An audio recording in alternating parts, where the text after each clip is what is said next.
सिद्धार्थ जी आप हैं? हाँ सर, मैं हूँ। प्लीज सर नमस्कार।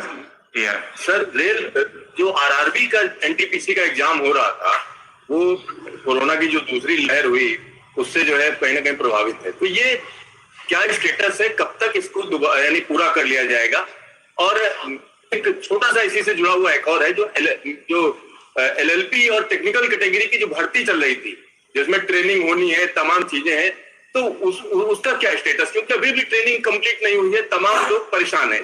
जी सिद्धार्थ, आपका क्वेश्चन पर्टिनेंट है और एक लाजमी सवाल आपने पूछा है। एज फार एज रेलवे में हम अगर आप देखा जाए तो हमारे पास से जो हम लोगों ने अपने पोस्टों को भरने की प्रक्रिया शुरू की थी, इसमें कुछ एरियाज में कुछ हमारे जो सेंट्रल एडवर्टाइजमेंट्स निकले थे उसके हिसाब से हम लोगों ने लास्ट ईयर ग्रुप डी की भर्ती की थी। 1,43,000 वैकेंसी हमने भर दी थी, जिसमें 64,000 वैकेंसी एएलपी और टेक्नीशियंस की थी। लेकिन आपकी बात ठीक थी, कई सारे इसमें एएलपी, करीब 5,000 एएलपी अभी भी हैं जिनको कि या तो वो ट्रेनिंग में है या वो अभी आ रहे हैं हमारे पास। क्योंकि जैसा कि आपको मालूम है, कई स्टेट्स में भी इस तरह के इंस्ट्रक्शंस हैं हमारे पास कि ट्रेनिंग सेंटर्स अभी चालू नहीं है पूरी तरीके से। तो हम लोगों ने जहां पे स्टेट गवर्नमेंट से बात करके उनकी परमिशन लेके स्टेट गवर्नमेंट्स में हमने ट्रेनिंग सेंटर्स को चालू कराया है और एएलपीज की ट्रेनिंग कराई है। इसीलिए ये नंबर अब घट के इतना रह गया। लेकिन मुझे उम्मीद है कि अगले 1 महीने में ये भी सब लोग काम पे आ जाएंगे, मतलब at least they will be joining the training. जैसे आप बता रहे हैं, कुछ लोगों को अभी कॉल लेटर मिले हैं या मिलने वाले हैं, but they are yet to start the training.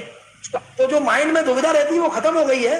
They will most likely be joining training within a अ मंथ और a month and a half, depending on ये जिस जगह पे स्टेट गवर्नमेंट्स की हम लोगों के ऊपर खास तौर से उन्होंने कह रखा है कि ट्रेनिंग को अभी आप ना शुरू करें। लेकिन कोशिश यही है कि हो जाए। अब मुझे लगता है कि ये कोविड की इसमें पेंडेमिक में भी काफी कमी आ रही है, तो उम्मीद है कि 1 से 1.5 महीना या 2 महीने में सारे के सारे लोग, जो बचे हुए लोग भी हैं, वो भी ट्रेनिंग शुरू कर देंगे। और जिनकी ट्रेनिंग ऑलरेडी चल रही है, जहां पे इस तरह का रोक नहीं है, वो भी पूरा हो जाएगा। अब आपकी बात थी एनटीपीसी कैटेगरी की। एनटीपीसी कैटेगरी की नोटिफिकेशन जो हम लोगों ने निकाली थी, इसमें करीब 1 करोड़ से ज्यादा लोगों ने अप्लाई किया था। और एनटीपीसी कैटेगरी में हमारे पास जो वैकेंसीज थी, करीब ये मेरे हिसाब से करीब इसमें वैकेंसीज जो थी वो 36,000 थी।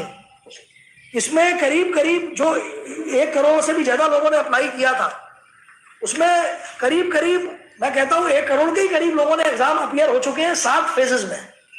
लास्ट का जो फेज था, ये मई और जून वाला, ये अफेक्ट हो गया बिकॉज ऑफ द कोविड।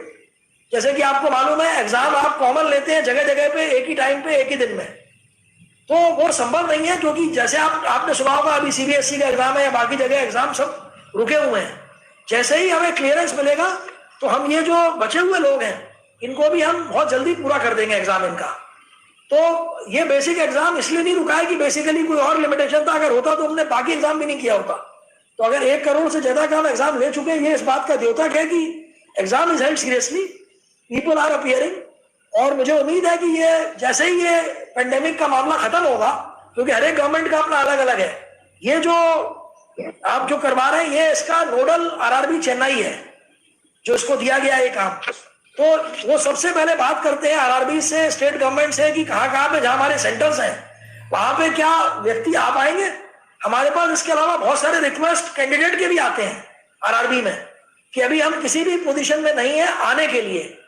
तो इन सबको नजर रखते हुए हम ये भी देख रहे हैं कि एक प्रैक्टिकल तौर पे एग्जाम कराएं, क्योंकि ये आप भी समझेंगे कि कोई एग्जाम आपने जल्दीबाजी में करा लिया और बाद में आपके पास रिप्रेजेंटेशन आ गए, तो that is also not be nice. But I can want to assure you कि एग्जाम